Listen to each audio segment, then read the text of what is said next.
Good morning, United Kingdom. Good morning, United Kingdom.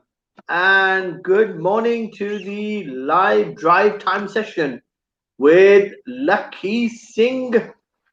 Good morning. How are you all doing?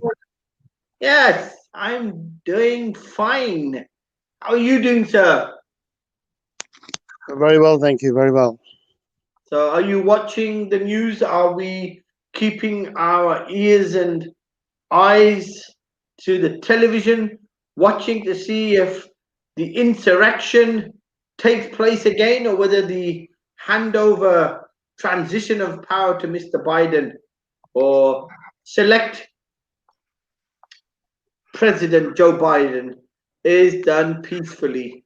I don't know which way around it's going to be, but I can say to you, in adversity, because these are adverse times, in adversity, what happens in adversity?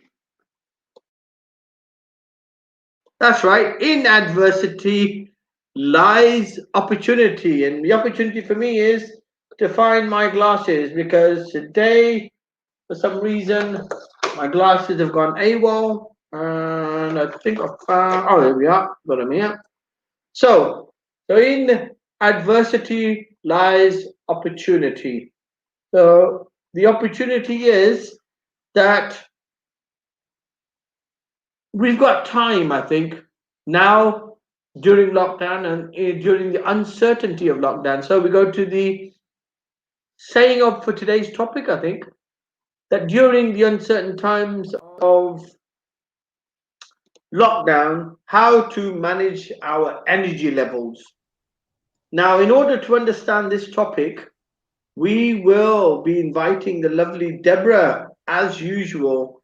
The Deborah Sophia will be invited in, and she will tell us how to manage our energy levels.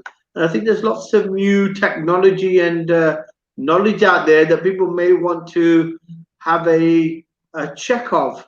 Excellent way of realigning your energy levels during lockdown when you don't have that ability to be involved in your normal routine, the 9 to 5, the hustle and the bustle of the city.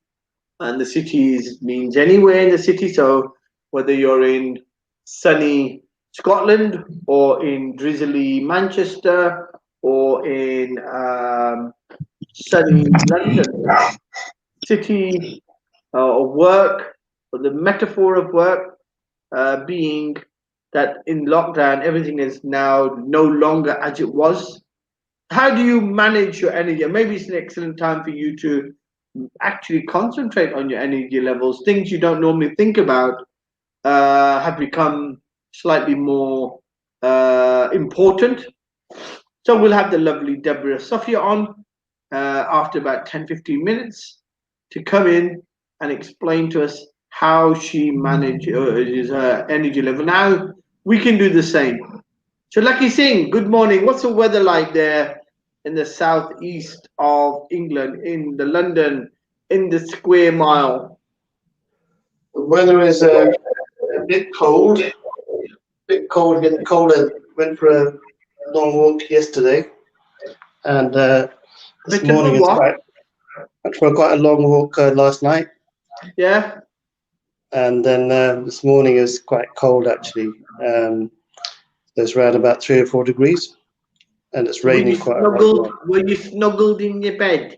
You snuggle yourself in? I always do. Like a squirrel. Are you like a squirrel? You snuggle yourself into your bed? That's the only way. You've got lots of nuts and things under your pillow. That sort of thing, yeah. I do squirrel away, yeah. Very nice, Mr. Singh.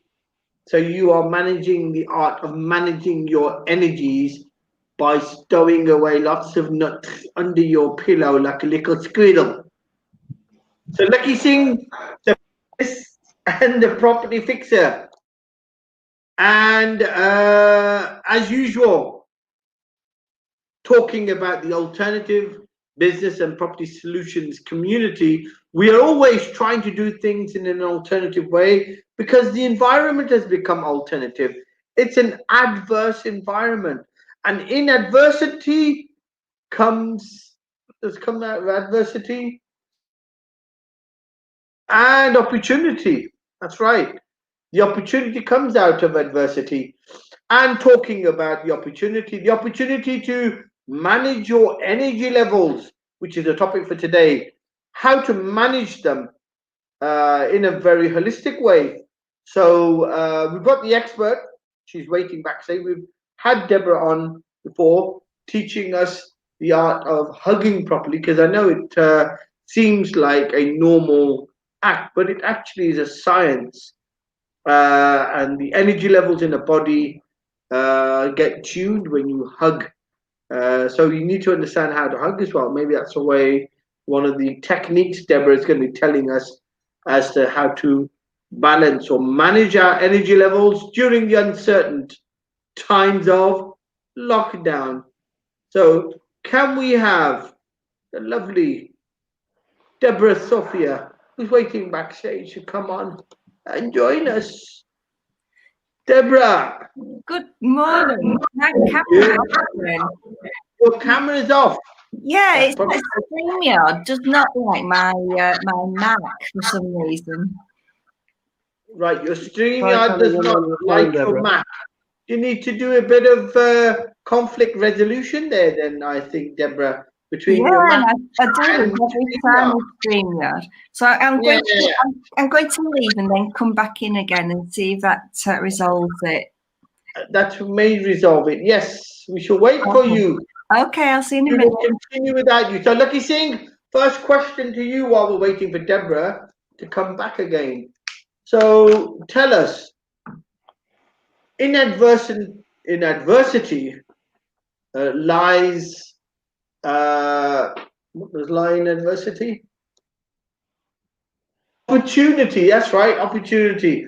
What type of opportunities are you carving out with that clever mind of yours during this adversity? What are you carving? What are you thinking? What are you trying to give back to everybody in the alternative business and properties communities, Facebook community? What are you trying to give everyone? How can we look for an opportunity in this adversity? I think the first opportunity, I've noticed all of a sudden a surge in mental health issues.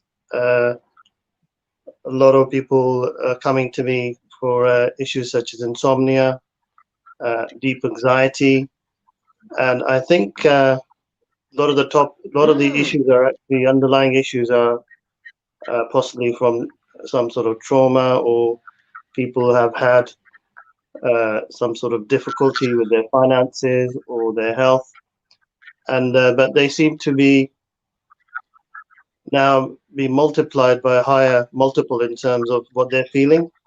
So the mental anguish that's there and the actual health matter and normal circumstances may be nominal. Hi, Deborah. But because the just go health past the issues window are now a lot more to call it the same, but they've been magnified by people's inability to maybe get the exercise or to get out of the house, or they are being subjected to high volumes of radiation or frequency from Wi-Fi. So they're being subjected to a lot of issues with Wi-Fi. A lot of people don't realize really the effect of some of these frequencies.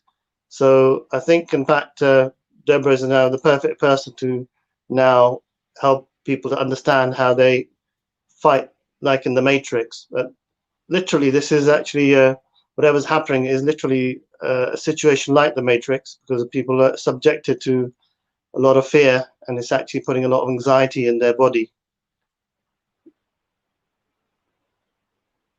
It does put fear and anxiety. Yeah, before we let Lakhi run amok with the show, Deborah, good morning. How are you? I'm really good, thank you. Just having my celery juice. Have you fixed the Mac? Have you told your Mac off? Naughty Mac? It's a live stream camera thing with my Mac. I keep trying, different things, but we'll get there eventually. Wiggle your finger at it and give it a telling off. That's the way I think. No, we're better to love it. Excellent, Right, what's the weather like there in sunny Manchester sunny Chester, is it? Where is it? I'm in Lancashire. Lancashire, that's right. Okay, yeah. Lancashire. So what's the weather like there? Well, I'm just looking out the window now, and it's very grey, cloudy, overcast. We've had a little bit of rain, but yeah. Only just started, Deborah, and you've already got 4 love hearts being thrown at you. You're making me jealous. Making me jealous. You have to love that. Because my energy is going green. So you're going to tell us, right? So the topic today is in adversity comes. What does come out of adversity? Yes, lies opportunity. That's it. Keep forgetting it. So the opportunity is tied in well with the topic of today, because I think this topic has been designed around Deborah, really, because she's one of the experts, at least the ones that I know of, who knows a lot about energy and the balancing of energy and how to, probably build on your inner energies that you're not aware of. So I'm going to ask you the question then. How do you balance your energies during the uncertainty of lockdown? And it's not, remember, there's 2 things here. It's one, uncertainty, one of the biggest killers that people have, they say, in prison. Now, I'm giving you the reference of prison, not that we have been in prison, but Lakhi said on at least 2 or 3 occasions, it's like being in prison. It's like being in a curfew. So they've locked you down, and it's like being in prison. And one of the killers in prison to a lot of people is uncertainty, because they just don't know when and how they're going to get out. That kills. And people who know that they're in there for a life, they have a different attitude towards prison. So one is the uncertainty, and the second one is the lockdown. So the uncertainty of the lockdown. So the lockdown itself, whether it's certain or not, has a different pressure on people, because we are free animals. We're used to going out when we want, saying what we want, eating what we want. We're used to doing what we want, and we've been told you can do what you want as long as you stay within your 4 walls. So there's 2 things there. So Deborah, I've sort of like dissected the question. Start where you like. Let's see where you're going to start from. How do you address those 2 things? Uncertainty and lockdown, and an opportunity coming out of adversity. Which one do you start around with? We'll start with uncertainty first, because the more uncertainty that you can live with, the happier you'll be. When we look at the 6 human needs, one of those needs is uncertainty, but the other one is certainty. So it's 2 paradoxes. And I used to have a very, very high need for certainty. And by certainty, what we mean is safety, security, knowing that you've got an income coming in, knowing that there's people there around you, knowing like your routine and that things are going to be as they're going to be, how you live your everyday life. And then we've got lockdown, and we're all of a sudden thrown into this situation where we can't do things that we would normally do. So, and all these world events are going on in different parts of the world and in the UK, which leads to uncertainty, because we've no idea how long we're going to be in the lockdown situation. And so the more uncertainty you can live with, the happier you'll be. And you can make a conscious choice to change what you need certainty about, and make that perception shift in what you actually need. So what I did was I completely shifted mine. I probably had about a 30% need for uncertainty and a 70% need for uncertainty. And now it's completely the other way. Completely the other way. I'm probably about 80-20 now, where I can live with 80 is what? 80 is uncertainty. I've shifted my personal needs to being about 80% uncertainty I can live with, and 20%, 30% certainty. Right. Okay, I'm going to hold you to that thought first, because this is very important. The way we start off today is like a serious surgical operation. We don't start off in the right way. We're going to end up cutting out the wrong limb. So before I'm going to go, I'm going to say good morning to all of those people. Lots of people listening this morning. So John Smith, who else have we got? Amar Ali, and we've got Ali, and we've got Lisa, Mandy, Marsha. Right, we've got all of them listening. It's a good shout out to them. I'm going to switch across to Lakhi Singh, the business and property fixer, the guy who fixes things. Now, in uncertainty, the biggest killer is that we're used to certainty. We're used to be getting up in the morning. We're used to knowing that we've got a job to go to, or we've got a business to go and open up. Now we don't have that certainty. And the biggest thing Deborah says is shifting your reliance upon certainty to uncertainty. That is the key to becoming balanced, or your energy is getting balanced. That's probably one of them. One of the steps. I'm not going to say how many there are, because that's Deborah's field. I'm going to ask Lakhi Singh, how easy do you think it is to move from certainty to uncertainty, knowing that you have certain habits? And how do you envisage you're going to change your focus from certainty to uncertainty, to have about an 80-20 in favor of uncertainty? Can you understand that? Is that possible? I think anything is possible, and it's also all the question of where do you start from, which is the conversation we had last time. Is it your mindset? You made a decision in your head and then you take action, or is it a question of changing certain things in your routine and slowly creating a plan, or is it health matter, changing your health, changing your gut? So I think it's a combination of having a very clear mindset about what your environment is like, and then what you need to do in order to be able to activate your understanding of uncertainty around you, and allowing yourself at the position of actually either being in certainty or uncertainty and knowing the difference.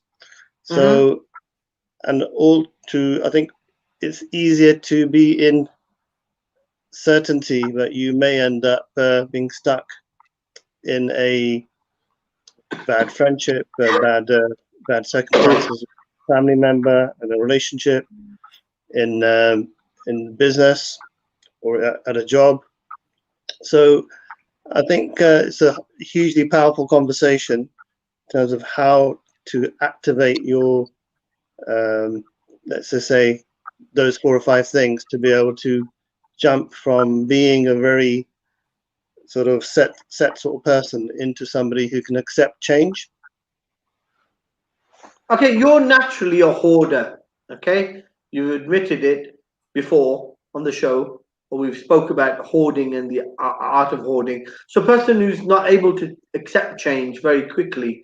So how do you, and then on top of it, you're the business and property fixer. In order to fix things, you need certainty, don't you? You need to know that the function of a certain thing is in a certain way for you to be able to fix it and get it to normality as far as business or property is concerned. So I'm not going to ask you that question, Lakhi Singh. I'm going to ask the expert, Deborah.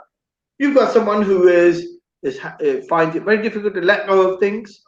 We've got an issue where fixing things requires certainty, because You can't fix things that are uncertain, because that doesn't become fixing, that just becomes acceptance, which is no good for a fixer. So how do you start then?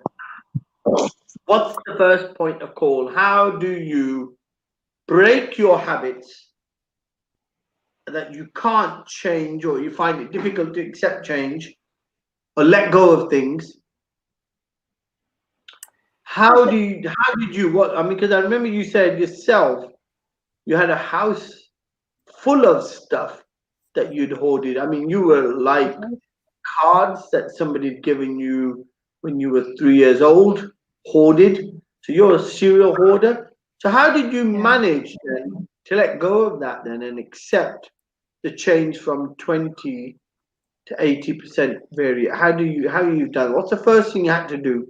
Well, the first thing was realizing that these hoarding tendencies had actually been handed down to me. It was learnt behaviour from my mum.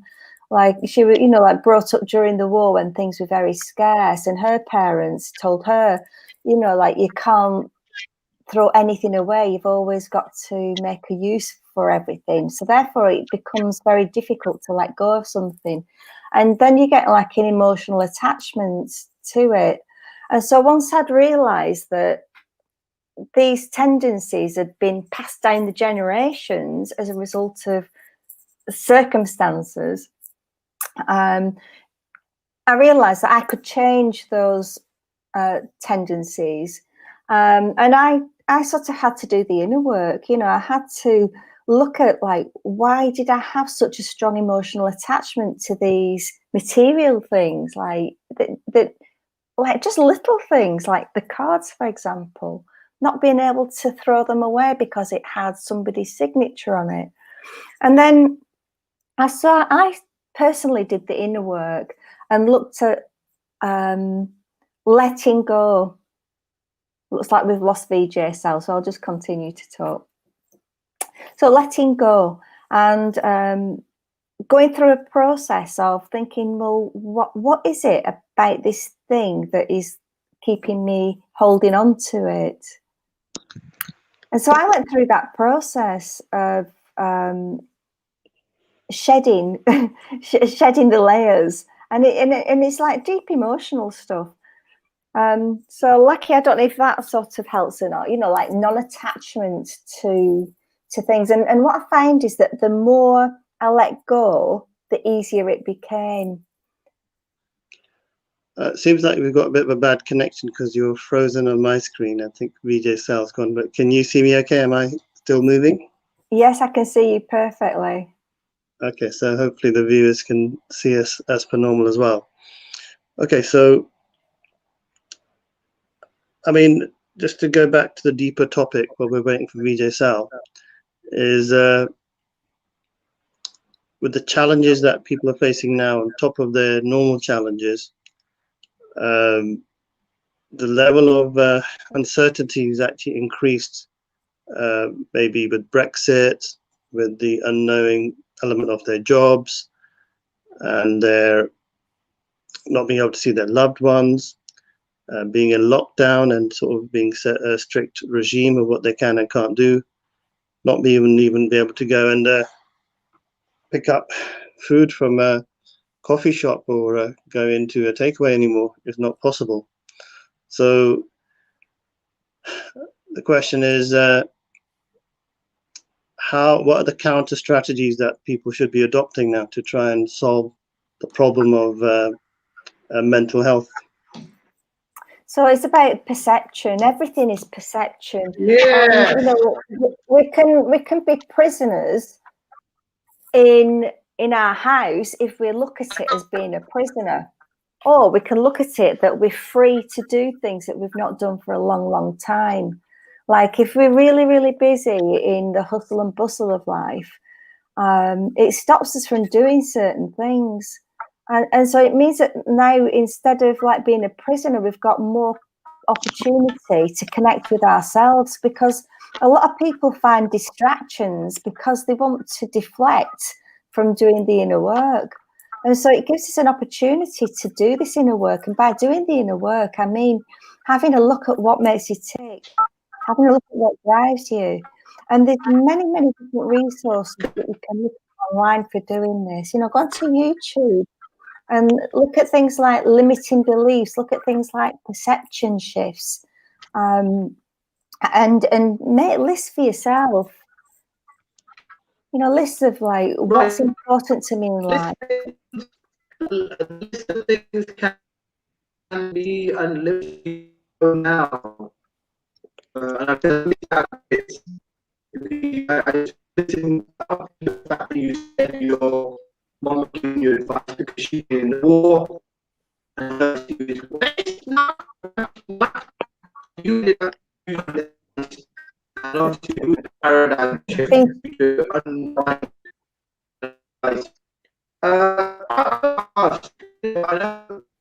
It sounds really difficult. DJ Sal, we can't hear you. You're cutting out. I'm cutting out. Yeah, we can hear mostly. I can hear it like a Dalek voice.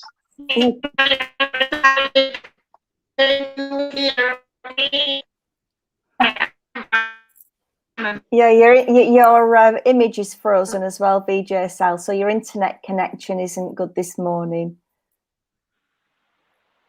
So we've no idea what you said. Can't hear what I said. Right. Can't hear what I said. I am an AI machine. Right, you're back now. Can you hear me now? You're back. Can you hear me now? Yes. Excellent. Right. So, Lakhi Singh, question goes to you. How do you see the things that you normally will shy away from doing? And that's what Deborah says, that normally we have a habit of deflecting things we don't want to do.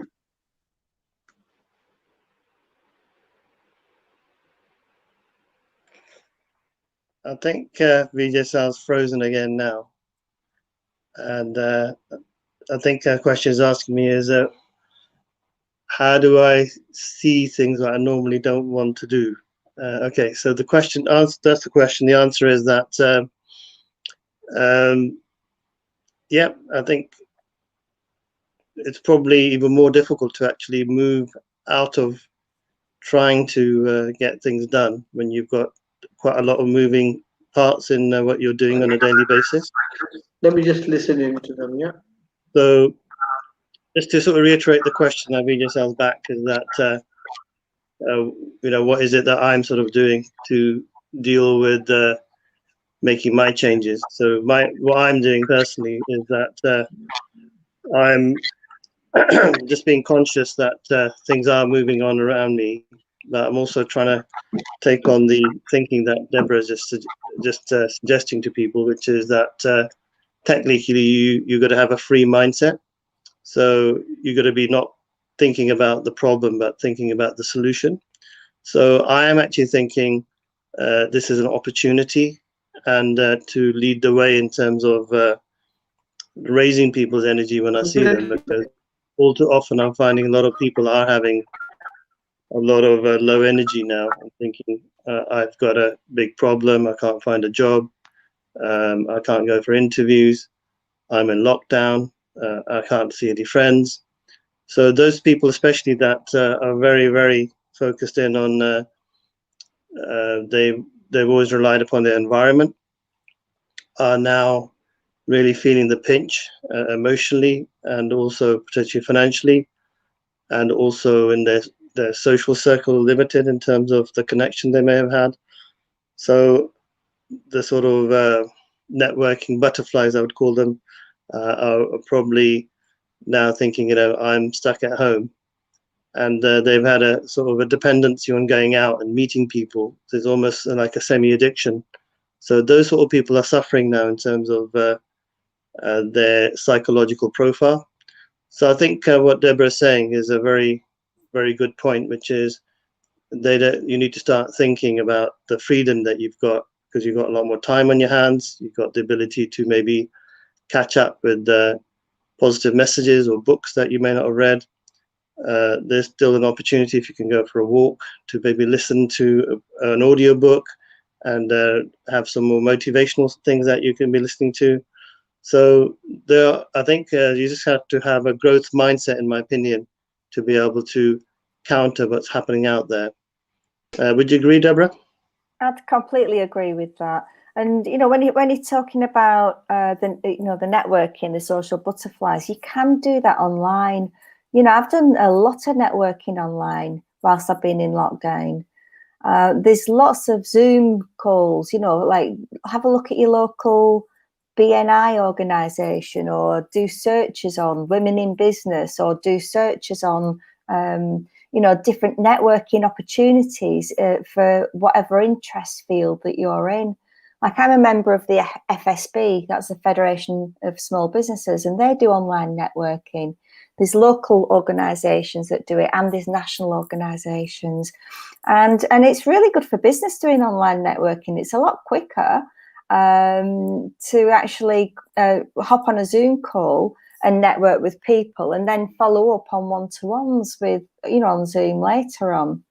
That's worked really, really well for me during lockdown. And I love what he said about the audio books and things, because like we need to feed our mind with the positive stuff, not the news, because the news will bring your energy down, and the news gets you to focus on the fear, and it's designed to do that. So don't watch the news. Look at positive, uplifting things that are going to nurture you and really lift your energy. My mum used to say to me, Lakhi, she used to say, "Oh, Deborah, like, I remember I was going to Egypt to do like a 19-day tour of Egypt, and it was at the height of the uprising in Egypt, when there was all the political issues going there, and people were rebelling, and a lot of civil unrest.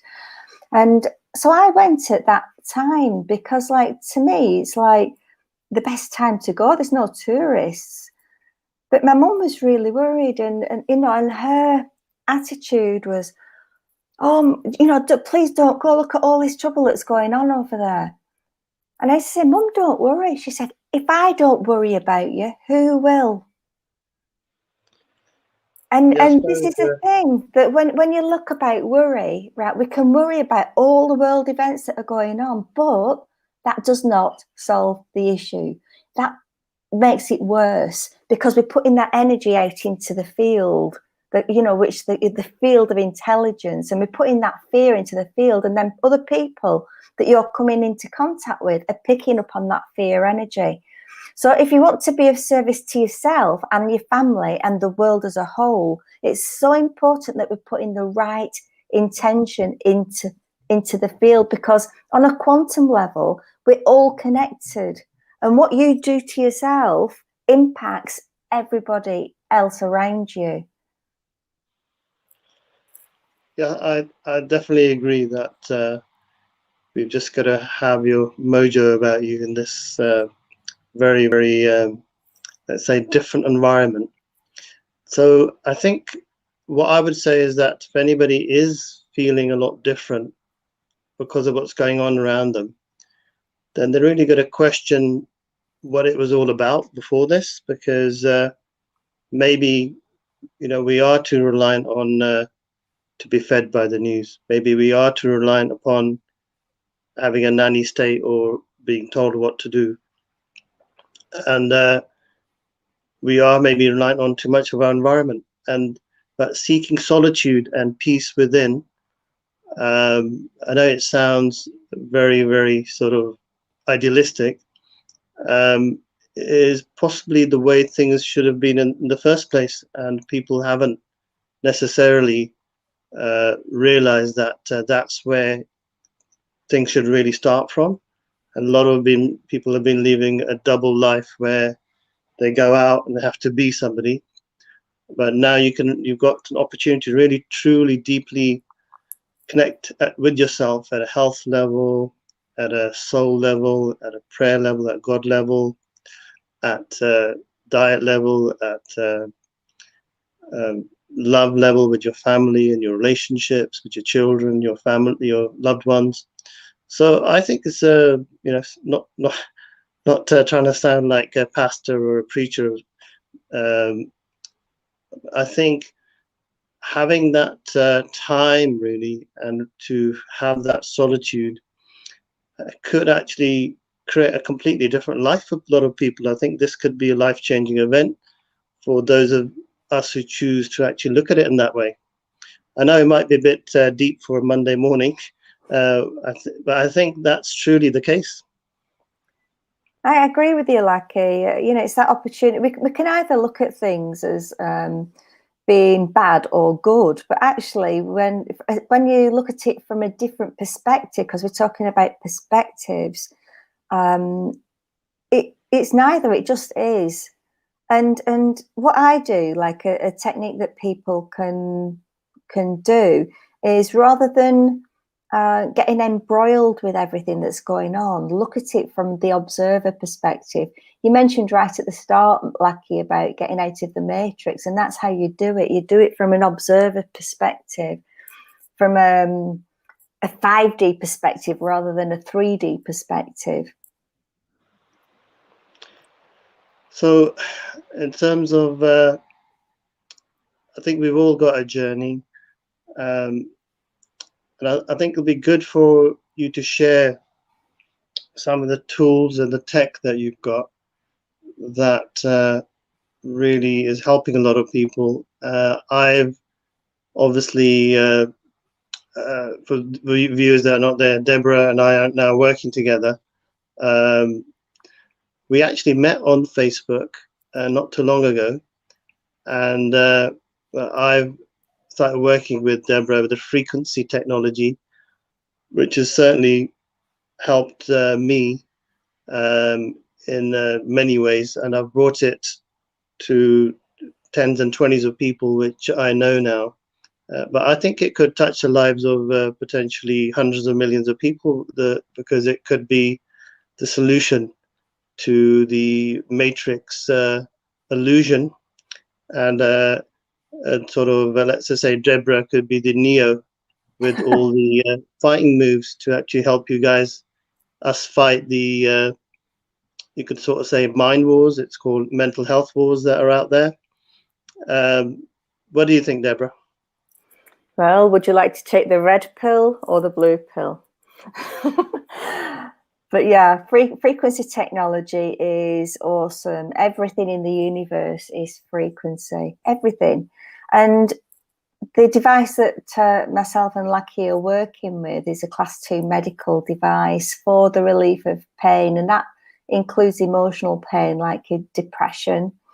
And what it does, it has different programs, 120 different program options.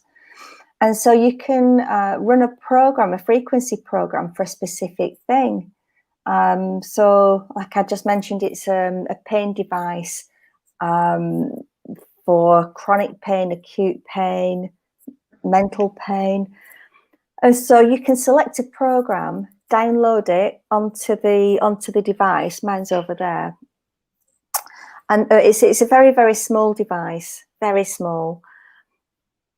And then those frequencies come into your body, right? They're delivered to your body through microcurrent technology. So it's sending little electrical impulses to the cells. And what this does, it changes your body's vibration. When you're working with frequency, if you can match the resonance of something, it brings it in, if the frequency of something, it brings it into resonance. And so it means that we can shift how we're thinking, how we're feeling, what we're experiencing in the physical body. We can send information to the cells to tell them to do different things, because we're energy beings. So I love the technology, and it can help millions worldwide, and that's our bigger purpose, Lakhi, isn't it? You know, about getting this out into the world, because we've got technology that can make a huge difference. Okay, I think a lot of people out there, I think just from my understanding, a lot of people is that they're going to be quite skeptical of anything that's not traditional medicine, going to the doctor and getting some pills, or going to the hospital, or going to see a counselor. So everything is like very much focused on having a problem and then going to get it fixed. It's a bit like the property market at the moment. It's a very traditional market. People go to an estate agent, they want to buy a property, they get, you know, that's the traditional way.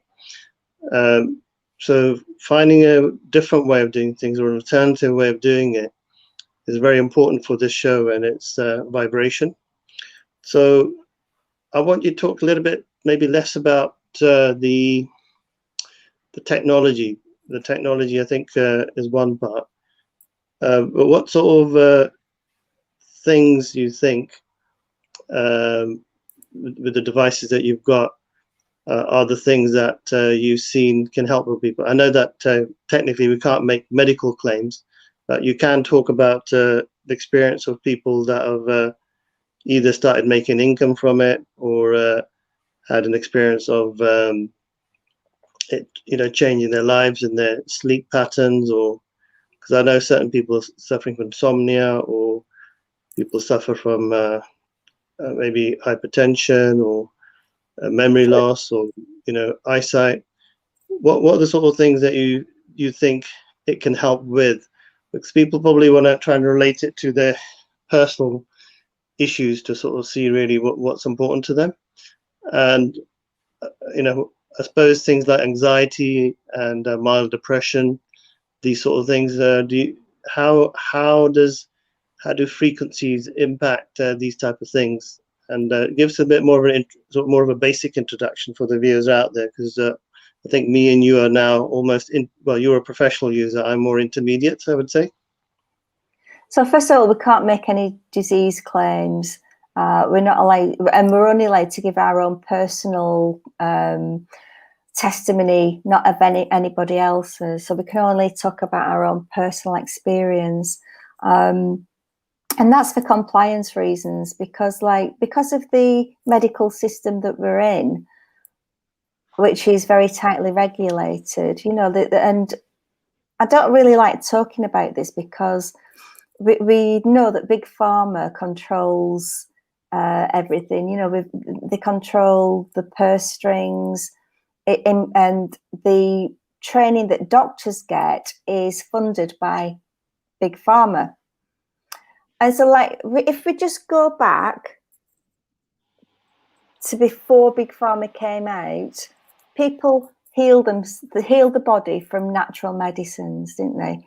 It was the herbs. It was, you know, the plants that had medicinal qualities. And what's happened is that these herbs and remedies have been synthesized. And when you synthesize something, it loses the synergistic effect that it has in the body. So because we're talking about alternative things, we have to understand the relationship between looking at something as a whole and taking one little part of it, which then only does a certain thing and treats a symptom. It doesn't treat the whole system. So we need to get back to root causes and looking at root causes. And there's a lot of people that talk about the root cause of all disease being emotional, because our bodies are giving us messages. And if we have something physical that's going on, it's like looking at what is the emotion behind this condition that's going on in the body. That's what we need to actually address. Okay, so I understood all of that. So questions, other things I suppose around the work that you do is also an income opportunity for people as well. So tell us a little bit about the devices, you know, what sort of income opportunities there is, because I think people obviously are struggling out there.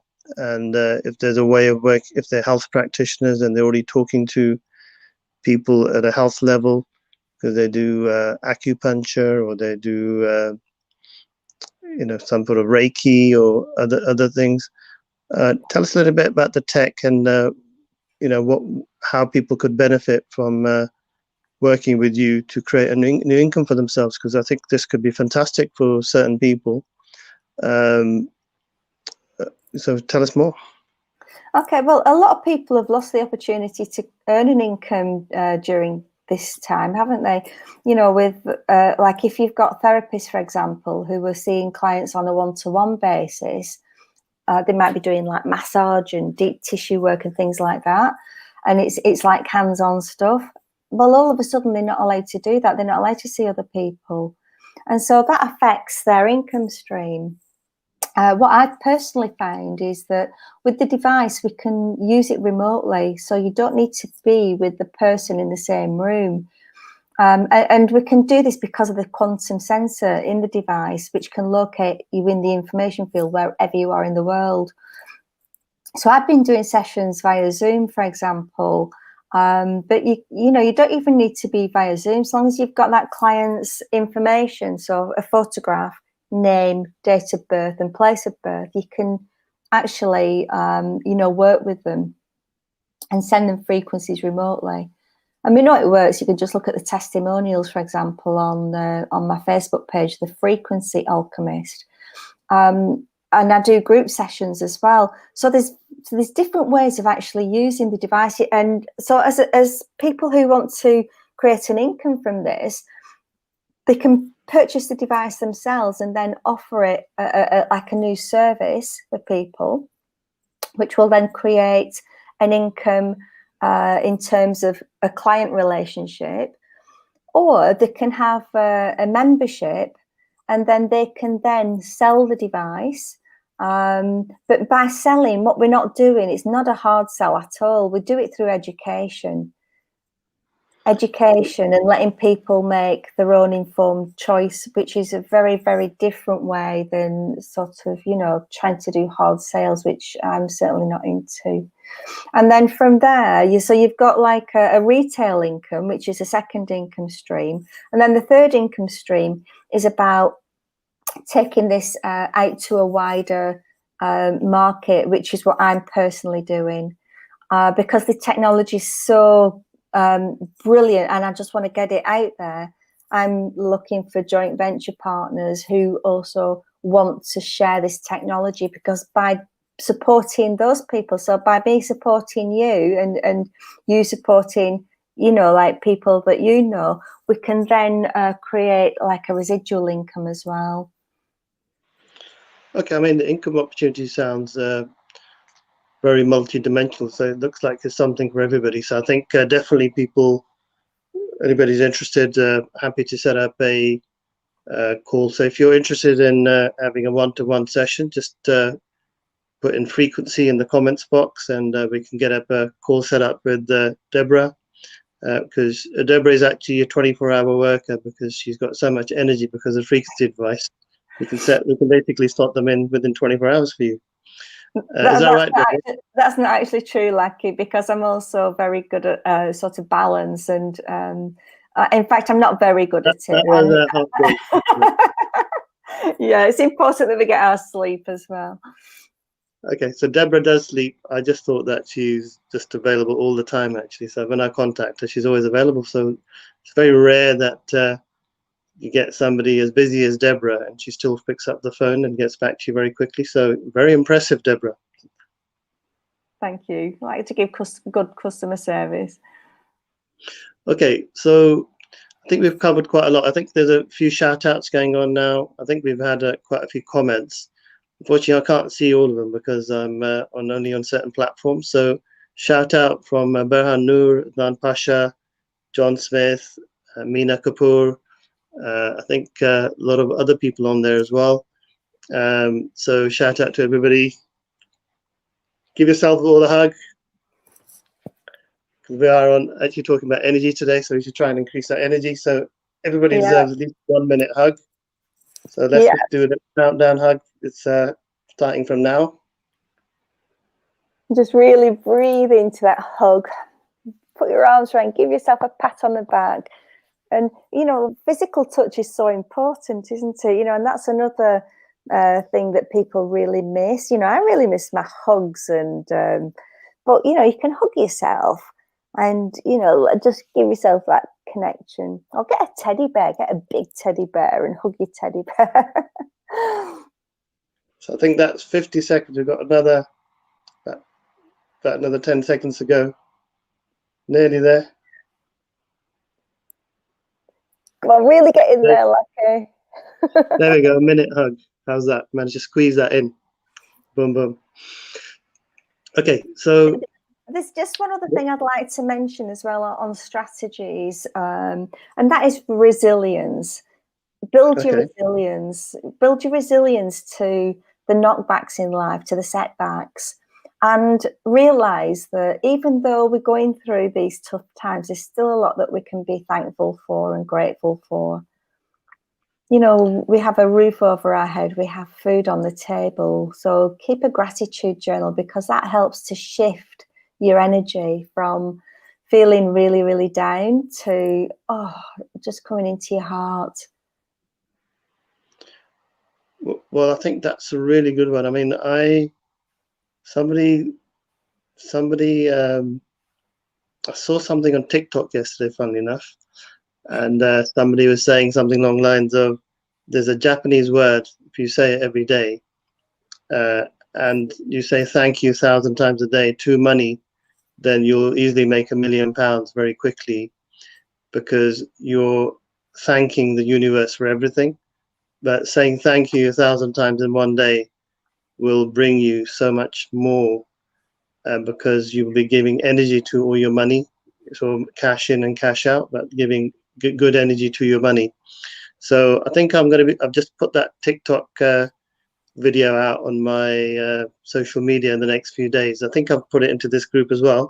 So that's a really, really good one, which really reinforces the positive message and actually getting the energy out. But I think we all struggle with the mental health up to a point. So I think the other thing is, there's obviously things which are more to do with the device and frequency, but what are the let's say 5 simple things people should do, which you think, okay, well, if you don't do these things, then having a frequency device or going to somebody to help you in terms of optimizing your energy, what are those 4 or 5 things that you think we should do? We have covered this in the past, but I think everybody needs a gentle reminder, probably myself as well, because we always tend to get distracted by one thing or the other, but we will mean well, I'm sure.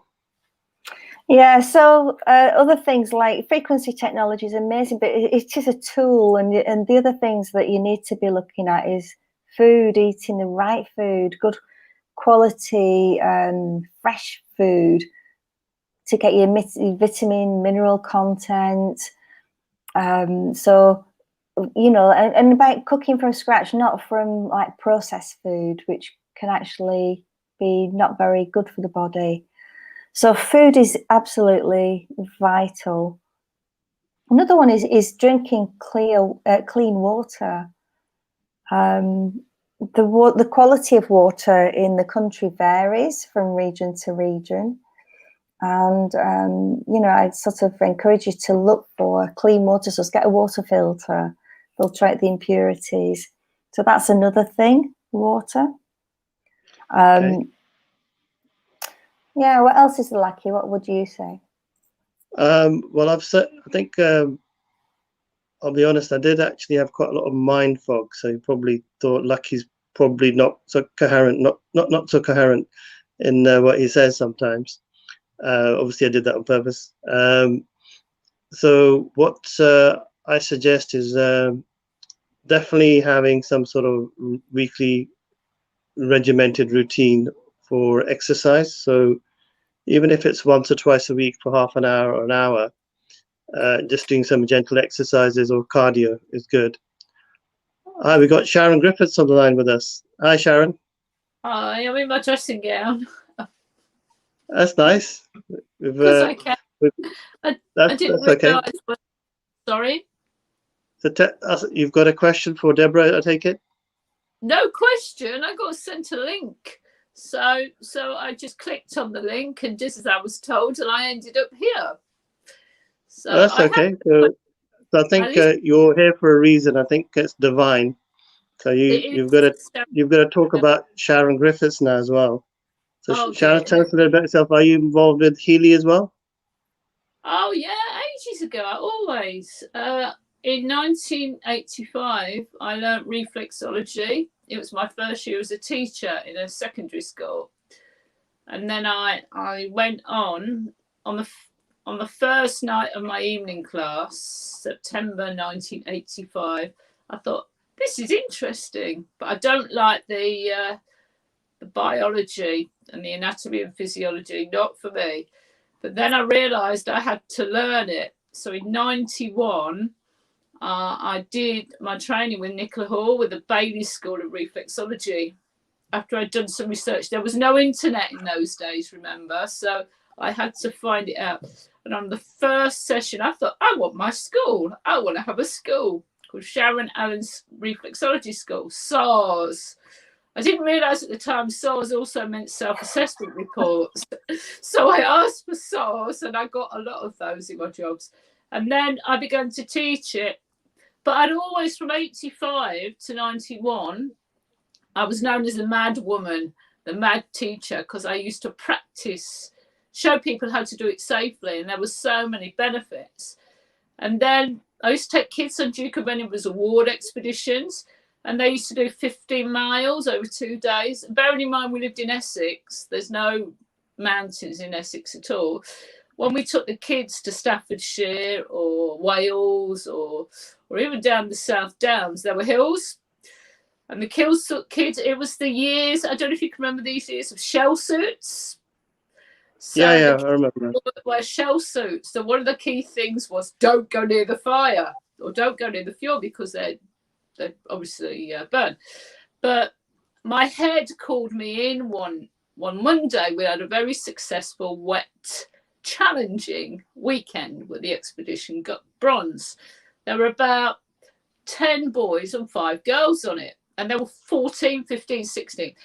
And he called me and he said, I hear you've been massaging boys' feet. And I went, no, we've been doing reflexology. And then he said, no, I don't want the Sun newspaper saying a young teacher in Essex has been massaging my pupils in a tent on a Saturday night. He said, get qualified. So I did. And that was 91. I passed with about 98% in my exam and as well as I could do with the practical. Actually, Sharon, we've only got 2 minutes left on the show. Anyway, but I think what we need to do is I think a team. I think you're due to probably come on the show. I think in the next couple of days or something. So probably. So I think might have been sent a link a bit early, but it's good to have you on here. But I think we're just discussing. Just to close the show down in a couple of minutes. We're discussing the 4 or 5 basic things people should do. I think Deborah, just to summarize, just said the diet is important, and sleep. But I think Deborah also said, what was the second one, Deborah?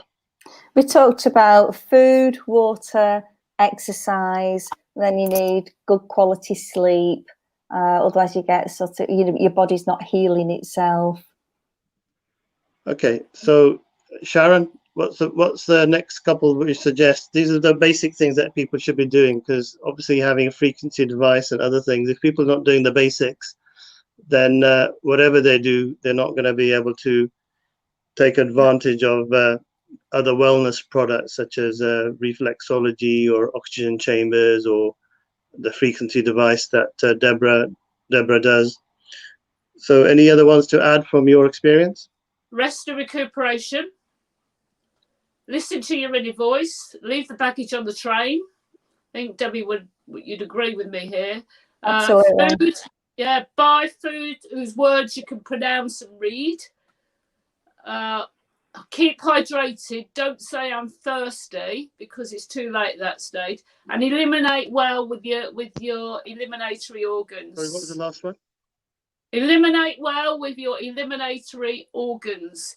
And if I won't say much more than that, but really, whatever you put in the body, you've got to get rid of the waste, because if you don't, it will toxify the body. And it's no good applying all the physical principles of good health and well-being if you think really bad thoughts, because those thoughts are words you are imprinting on your mind and your brain. So they still toxify you. And there is a link, proven link, between the mind, the body, and the spirit as well. Hope that was useful. That's really good. So Deborah, what's your sort of last 30 seconds for viewers out there to raise their energy and make 2021 their year? Give it, how would they embrace 2021? I said work on yourself. Go and look on YouTube at people like Bruce Lipton and Joe Vitale and Greg Braden and learn about the power of the mind. You know, you can talk to every cell in your body. You can make a massive impact in the results that you have by how you perceive everything, because everything is perception, everything is thought. That creates your reality. Good book. Can I recommend a book? By the way, I think Sharon's got a book for us. I can't quite read it because I probably need glasses, but just read it out to us. I've got lots of books. It's called Just Ask the Universe by Michael Samuels. And at the back, from page 85, there's recommended reading. And the first book he brilliantly recommends is by James Allen, As a Man Thinketh. And that's to do with thoughts, feelings. That is actually one of the classics, all-time classic books that everybody should read, As a Man Thinketh. The other book I'd recommend as well, because, you know, we started off the show talking about how some people feel like a prisoner in their own home. And so the other book I'd recommend is the one by Viktor Frankl, Man's Search for Meaning. Because, you know, he was in Auschwitz and he kept himself going through the story that he was telling himself and the meaning that he was giving to surviving being in the concentration camps. And so when you find the meaning and the purpose in your life, that will keep you going. So dig deep. Give us that book again, because I think some viewers may have missed it. So just repeat it once more. Man's Search for Meaning by Viktor Frankl. Okay. Now I have to think of one book as well to try and work out really which book I would recommend out of all the books I know. I think a simple one for the moment, which just comes to mind, is The Secret, which I think is quite basic. It's actually gives clarity over how you can manifest things in your life. There we go. Sharon's got. We should get Sharon actually just pull out books from now on and we can actually have a little separate section when people just pull out books and go, "Hey!" Sharon seems to have all the books at hand as well. Are you not a librarian by any chance? Are you, Sharon? No, but I've got another book which is brilliant. It's called Mastering the Game of Life. It was released on National Book Day on the 1st of November last year, and it is one of the recommended thought leader books, top 50 thought leader books for 2021. So there you are. Oh, fantastic. Who's the author of that, Sharon? Paul D. Lowe. There's 22 authors giving their perspectives and experiences of life. You've got hundreds, thousands of years of experience in that book. So what you could do for us, Sharon, is kindly just maybe put down 3 or 4 books in the comments section and under the video after the show, and then anybody coming to the show, they'll have they can probably go and look at them in their own time. But anyway, I appreciate everybody coming on the show, and like to send a love heart to 2 young ladies, and shout out to everybody watching the show. So thank you, Deborah. Thank you, Sharon. Yes. And a big hug. We had a 1-minute hug earlier, so Sharon, you missed it. But there we go. That's a really good hug, actually. There we go. Well done. So take care, guys, and catch up tomorrow in the drive time. Yeah, thank you for the invitation to come on again, Lakhi. Bye for now. Have a